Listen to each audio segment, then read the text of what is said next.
নমস্কাৰ সকলোকে হেপাহৰ চিলাই মজিয়ালৈ আপোনালোক সকলোকে মই পুনৰ স্বাগতম জনাইছোঁ। কাপোৰযোৰৰ সাইডৰ পাৰিটো মই এনেদৰে লতা পাতৰ এই ডিজাইনটো দিছোঁ। কেনেকুৱা লাগিছে বাৰু? আৰু ফুলপাহ এপাহ ফুল ইতিমধ্যে সম্পূৰ্ণ কৰিছোঁ। ইয়াত মই ক্ৰছ ষ্টিচ আৰু যিটো জেনেৰেল আমি পাতৰ ডিজাইন কৰোঁতে দিওঁ চেইন আছে আৰু মিৰৰ ৱৰ্ক অকণমান আছে।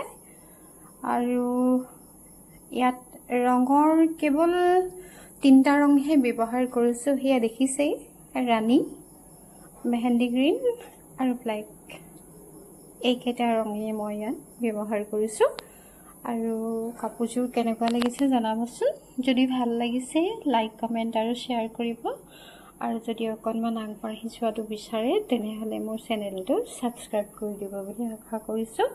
লগতে ইনষ্টাগ্ৰামৰ মোৰ একাউণ্টটো ফ'ল' কৰিবলৈ নাপাহৰিব। সকলোকে পুনৰবাৰ ধন্যবাদ জনাইছোঁ।